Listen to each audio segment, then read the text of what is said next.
So sometimes we wore funny hats to say this scene we don't like. They don't like this one. We just did. They walked in, said one line, and the studio cracked up. Lenny and Squiggy weren't just side characters. They were chaos wrapped in leather jackets, stealing every scene they touched. But behind the laughter was a story no one told. How did two unknown comics crash their way onto Laverne and Shirley?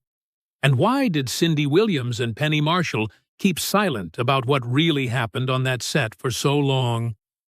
The truth involves house party auditions, last-minute rewrites, and behind-the-scenes moments too wild for television.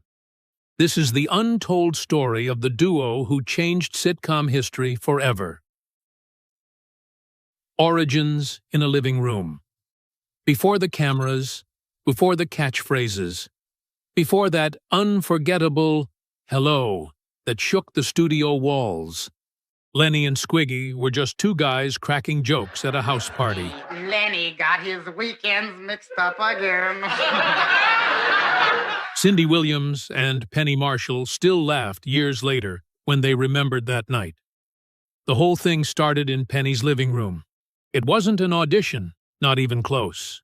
It was a casual evening, friends dropping by for drinks, the kind of night Penny and her then-husband Rob Reiner were known for. They always had people over, actors, writers, comedians, and on that night, two guests stood out, David Lander and Michael McKean. Penny already knew them from The Credibility Gap, a sketch comedy and musical satire group that had built a cult following in the 70s. Their timing, wit, and knack for sharp improv made them the kind of performers you remembered instantly. But that night, something unexpected happened. As the group chatted and laughed, David and Michael suddenly shifted gears. They became Lenny and Squiggy right there in the living room. They didn't need encouragement, Penny later said, grinning at the memory. They just went into it. 1 second, they were themselves. Next, they were two bizarre, lovable goofs with exaggerated accents, nervous tics, and a chemistry that was impossible to fake. Everyone in the room broke down laughing. The transformation was seamless, spontaneous, and totally unforgettable. Cindy recalled that the characters had an energy that filled the space. They had this rhythm, she said. They'd bounce off each other, like they'd been doing it forever. It wasn't just funny. It was electric. Penny saw it too.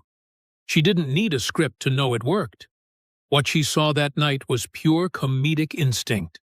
The way they moved, the way they interrupted each other, the way one pause could make an audience erupt. The timing couldn't have been better. Laverne and Shirley was just getting its voice. A lively sitcom about two best friends of the same social class struggling to live independently. The show relied on Penny and Cindy's chemistry, but Gary Marshall, Penny's brother and the producer, sought something more. The characters who could barge in, stir, and leave the viewers breathless. Thus, Penny proposed, "You have to check these two men out." The following day, David and Michael found themselves being called to the set. No proper tryouts, no tedious screening, only a possibility to reveal what they were capable of. And when they entered that soundstage, it was a case of déjà vu. They did not merely act. They dominated the space, just like they had in Penny's living room. Everyone was laughing without a pause. They were bizarre, exaggerated, yet utterly authentic in their madness. "It was like catching lightning in a bottle," Cindy remarked. "They always came, got their laughs, and left." That was the case every time the living room act, which was an improvised one at first, became a legend in TV history. However, it was not mere chance.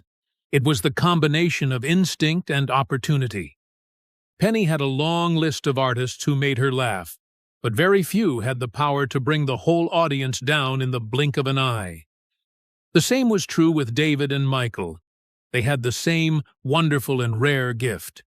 they did not pretend to be funny. They were indeed funny, starting with their posture and ending with how they pronounced their words. Later, Penny would say, "They were meant to come into a place, deliver a line, and leave as if the place was theirs." That was precisely what Lenny and Squiggy turned into, a dazzling comic storm that could burst into a scene, crack up the audience, and be gone before you could take a breath. And it all started not in a casting call or a writer's room, but in a crowded Los Angeles living room, where two friends slipped into character and changed sitcom history forever. From Anthony to Squiggy. When Laverne and Shirley was still new and finding its rhythm, nobody could have guessed that two side characters, originally known as Lenny and Anthony, would become television icons. The plan was simple. Bring in two neighborhood guys who were even more awkward, broke, and over the top than Laverne and Shirley. The chemistry was there, the laughs were instant, and audiences couldn't get enough of them. But before the world met Lenny and Squiggy, a behind-the-scenes decision changed everything about who they were supposed to be. According to Penny Marshall, the first version of the characters wasn't supposed to include Squiggy at all. The character's name was Anthony, an Italian guy from the neighborhood, paired with Lenny in what was meant to be a one-off appearance. It was Lenny and Anthony, Penny explained, but there were too many Italians already. She wasn't exaggerating. Between Phil Foster's Frank DeFazio, Eddie Mecca's Carmine Ragusa, and the entire Italian flavor that already ran through the show, the producers decided they needed something different. So they changed everything. Anthony was out, and Andrew Squiggy Squiggman was born. Same comedy duo, new identity. And with that change, the entire balance of Laverne and Shirley shifted. Squiggy wasn't Italian anymore. He was vaguely German, or maybe Eastern European, depending on the day. What mattered wasn't the nationality, it was the sound. The name Squiggy popped. It was strange, snappy, and just cartoonish enough to stick in your head. It fit perfectly next to Lenny's simpler, everyman tone. That transformation wasn't just cosmetic. The rewrite freed the duo to be bigger, broader, and far more unpredictable. Their weirdness wasn't tied to ethnicity or location. It was just who they were. They became the living embodiment of lovable chaos, and the audience could feel it. Penny recalled that the name change was only the start. Once they became Lenny and Squiggy, everything clicked. The accents, the posture, the strange speech rhythms, all of it just worked. They had their own world, she said. They'd come in, talk nonsense, make everyone laugh, and leave like they had somewhere else to destroy. Obviously, Lenny was also affected by the creative shuffle. Lenny Kosnowski was his full name, and it was meant to sound comical even before he spoke a single word. Penny Marshall made a joke once that Kosnowski meant, "Help, there's a hog in my kitchen," a line that wonderfully characterized the ridiculous and lovable aura that the pair had all the time around them. Their very names were fashioned for laughter, a long, heavy syllable coupled with a short, sharp joke. Cindy Williams considered the change a blessing. Then they were Lenny and Squiggy. It just made sense, she declared. The moment they entered the set, the audience had already realized they were going to face trouble. The names just made you laugh, before the characters even had the chance to utter a word. The same in the background. The shift offered writers more liberty as well. The characters could now hover between the different stories. Neighbors, workmates, support characters, or disrupting the total flow. The pair was not asked for a reason to come. They could simply pop in, deliver a well-placed joke, and disappear like ghosts in blue. Gary Marshall, who was famous for his stringent timing and structure, also recognized the brilliance in it. They enter, get the laugh, and leave, he remarked. That's money. And that was the extraordinary thing. Among the array of hard-working and struggling characters, Lenny and Squiggy were the comic release valves, the odd friends that everyone put up with, because they lightened the atmosphere a little. They were neither intended to be profound nor polished. They were simply to be hilarious, pure, and simple. The moment their pilot episodes were broadcast, the audience viewers were already hooked. Anthony was erased from the memory. Squiggy became synonymous with every household. It was strange, it was daring, and memorable. What initially was a trivial casting error metamorphosed into one of the most intelligent artistic shifts in the history of sitcoms. Because once Lenny and Squiggy walked through that door, saying hello in that unmistakable voice, nobody cared what their names used to be. Gary's Ladder, Comedy Math. When Penny Marshall first brought David Lander and Michael McKean to Gary Marshall, she knew they were funny. But Gary saw something deeper. He didn't just see two goofballs with sharp timing. He saw the missing rung in his comedy ladder. To Gary, every great sitcom worked like a social equation. You needed contrast. Characters higher up the ladder, striving for something better, and characters below them, reminding everyone that it could always be worse. That was Gary's comedy math, and no one calculated it better. He looked at Laverne and Shirley and saw two working-class women trying to climb out of Milwaukee's brewery life. They were dreamers and strugglers, already funny and relatable.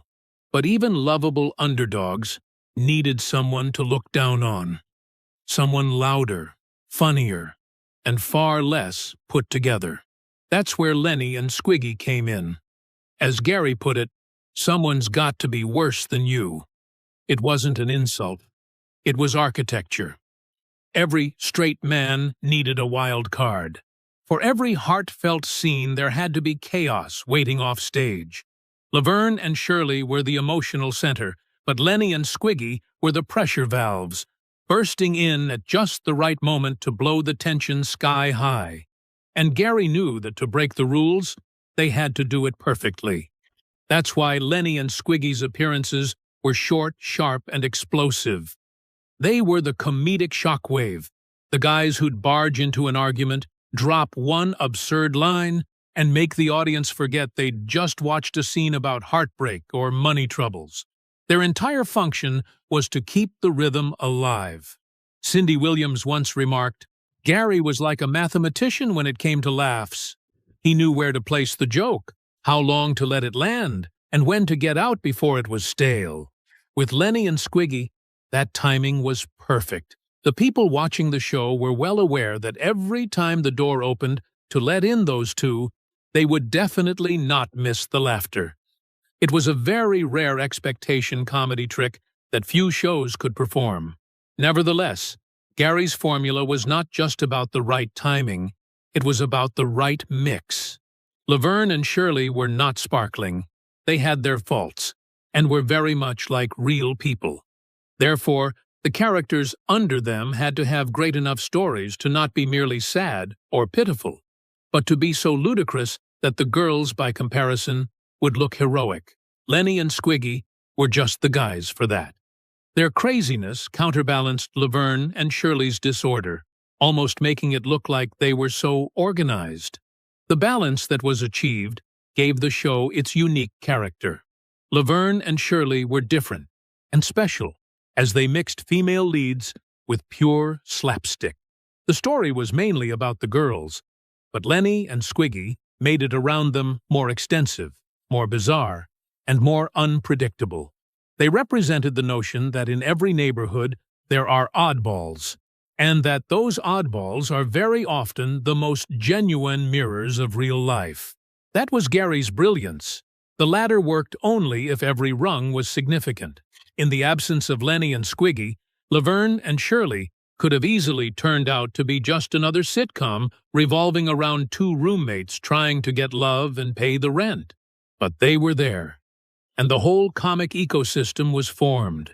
Dreamers, chaos makers, and everyone in between. Not just the actors, But even the creators grasped the concept. "We were the chaos that made their normal look sane," said Michael McKean. "We were the bottom of the ladder, but we loved being there." And Gary would not have it any other way. Little did anyone realize that simple formula would lead to one of the most iconic entrances in TV comedy history, and it started with 2 words nobody ever forgot: hello. The art of the entrance. Some TV moments you can hear before you see, and for Laverne and Shirley, that moment was the creak of a door followed by one perfect word: hello. The audience would erupt every single time. It didn't matter what the plot was, how emotional the scene had been, or how serious the moment seemed. Once Lenny and Squiggy appeared, the energy shifted completely. That was the art of the entrance, and no one mastered it like David Lander and Michael McKean. From day one, Gary Marshall drilled into his cast that timing was everything. The pace of Laverne and Shirley was lightning fast. Every gag, every glance had to hit its mark. But with Lenny and Squiggy, it wasn't just timing, it was instinct. They didn't just walk in, they arrived. What began as a simple bit of stage direction became a running event, part ritual, part anticipation, crafted by 2 actors who understood exactly how to play a room. Penny Marshall later said, "The second that door creaked open, the audience already started laughing. They knew what was coming." That's how powerful their rhythm became. The door was a signal. Laughter incoming. Hello.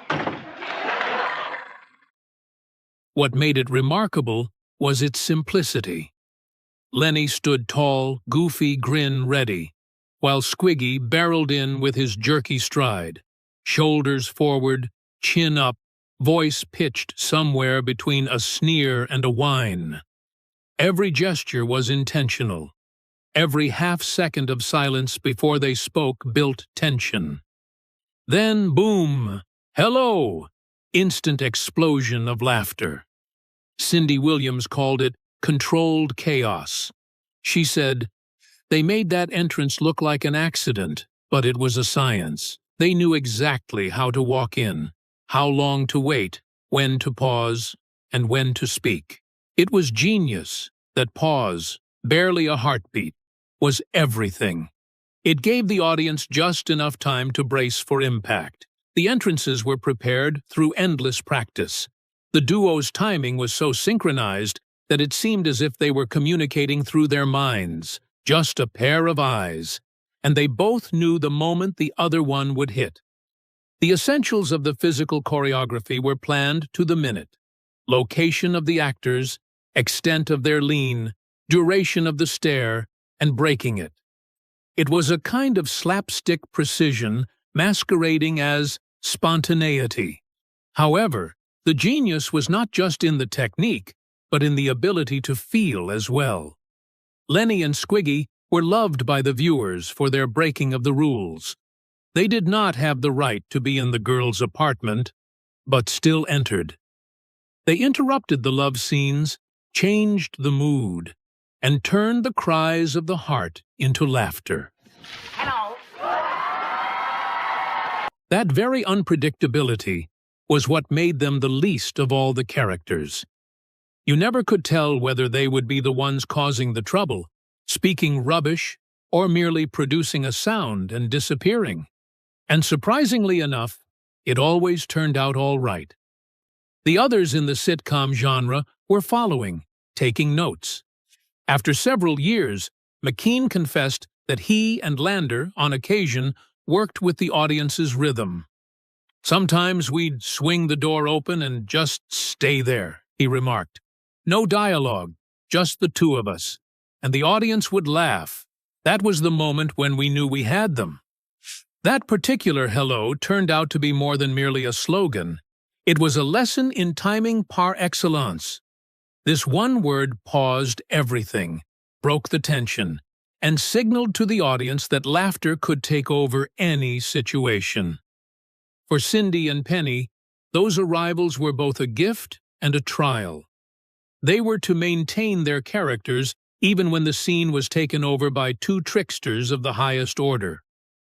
Penny said jokingly, "We should have been paid extra for not cracking up."